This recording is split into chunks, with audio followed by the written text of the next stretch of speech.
Billy Meredith is a significant name in the history of football, but one that has become obscured over time. But in a playing career that spanned over 30 years, he had a huge influence on the game, not just on the pitch with his dazzling skills, but off it too, for what he did for the development of the game for its players. This is a story of Billy Meredith, football's first celebrity.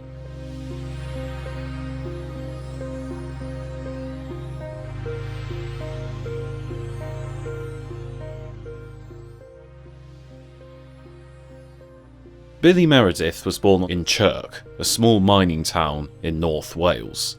He started working in coal mines aged 12 and had shown great footballing ability from an early age. He would join Chirk FC, with the majority of his teammates also being colleagues from the mines. He continued to work in the mines for the first 4 years of his playing career, but his time at Chirk was ended when a miners' strike forced the club to withdraw from the league. Meredith would move to Northwich, Victoria to continue his playing career, as well as briefly having a spell at Wrexham. During his time with Victoria, he was spotted by a Manchester City scout and would sign for the Sky Blues in 1894. Initially, Meredith's mother opposed the idea of him signing professional terms, and he at first remained an amateur, continuing to work in the mines and commuting to Manchester before finally turning professional in 1895. Meredith made his debut for City in a 5-4 defeat to Newcastle, and the following week scored twice in a 5-2 win over Newton Heath, a side that would later be known as Manchester United.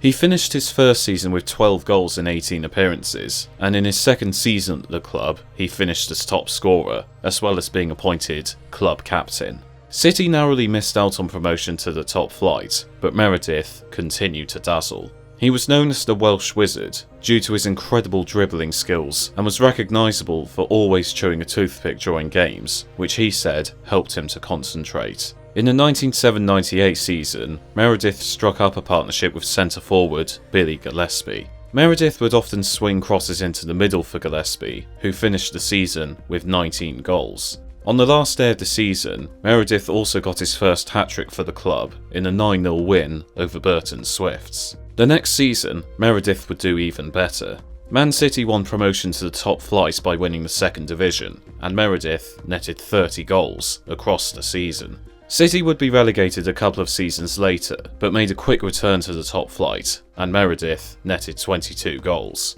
The next campaign, Man City would reach the FA Cup final, where they faced Bolton. Meredith would lead the side out as captain, and scored the only goal of the game as Man City won the FA Cup.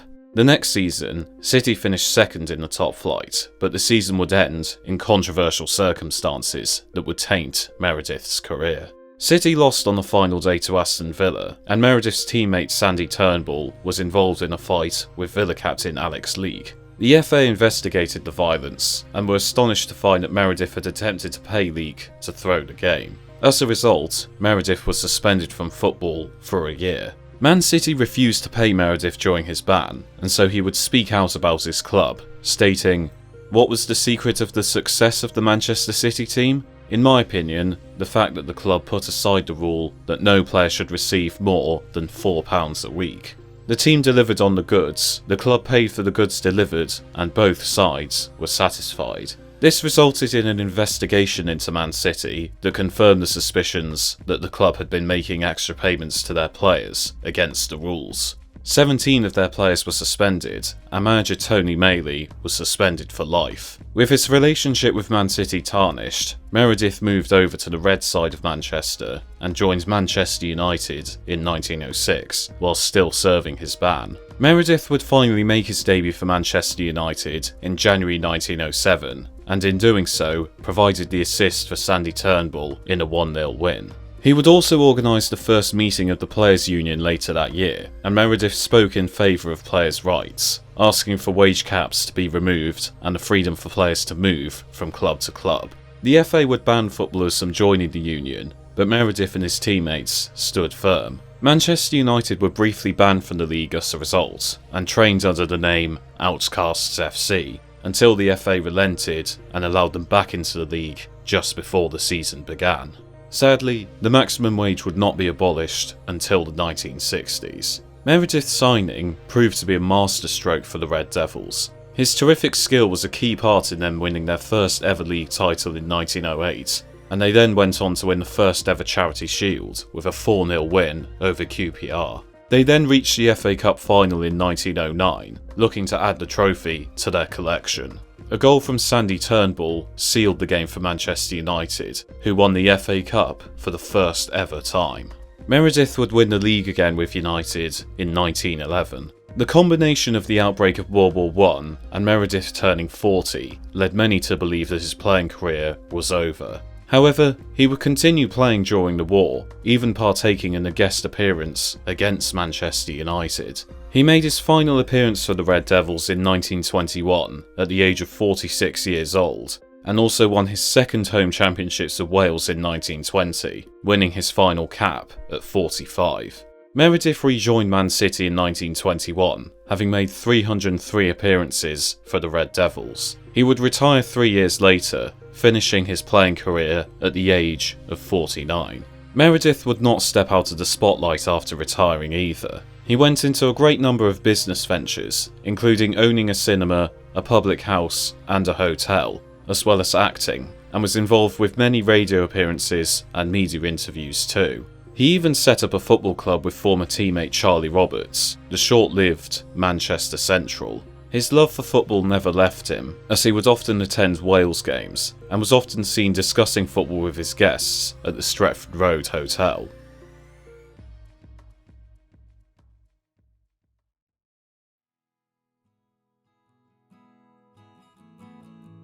Billy Meredith died on the 19th of April 1958 at the age of 83. After spending many years in an unmarked grave, Manchester United, Manchester City and the Welsh FA clubbed together to give him the headstone that he deserved. Billy Meredith may no longer be the household name that he was, but he remains a legend of the beautiful game. He was a voice for his fellow footballers, who wanted them to be able to play the game they loved and make a good living doing so.